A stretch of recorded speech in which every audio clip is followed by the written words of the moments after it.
السلام علیکم پیارے بچوں، ہم پڑھ رہے تھے جملہ کی اقسام۔ ہم نے جملہ کے بارے میں پچھلے ویڈیو میں پڑھا ہے کہ جملہ کسے کہتے ہیں اور اس کی ترتیب کے بارے میں بھی پڑھا ہے۔ آج ہم جملہ کی اقسام پڑھیں گے۔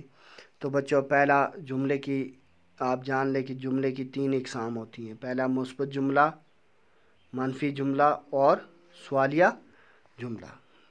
اب مثبت جملہ کیا ہے؟ وہ جملہ جس میں کسی کام کا کرنا یا ہونا پایا جائے اسے مثبت جملہ کہتے ہیں۔ یعنی وہ جملہ جس میں ہاں ہو نہ ہو، وہ جملہ کیا کہلاتا ہے؟ مثبت جملہ کہلاتا ہے۔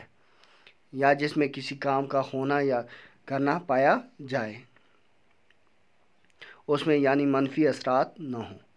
یعنی مثال کے طور پر ہم نے لکھا ہے احمد خط لکھ رہا ہے۔ احمد کس کا کام کر رہا ہے؟ خط لکھنے کا۔ بچے اسکول جا رہے ہیں۔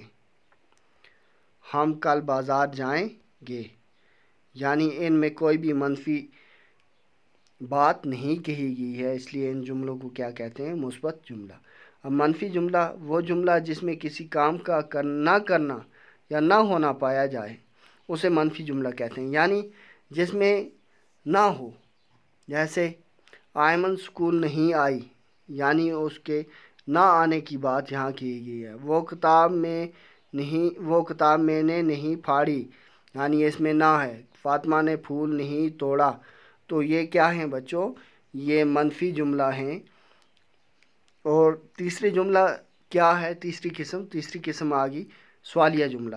تو پہلا ہم نے پڑھا مثبت جس میں ہاں ہو، اور دوسرا پڑھا منفی جس میں نہ ہو، تیسرا سوالیہ وہ جملہ جس میں کوئی سوال پوچھا جائے اسے سوالیہ جملہ کہتے ہیں۔ مثلا کیا یہ قلم تمہارا ہے؟ اس میں ایک سوال پوچھا گیا ہے، کیا یہ قلم تمہارا ہے؟ احمد کیوں رو رہا ہے؟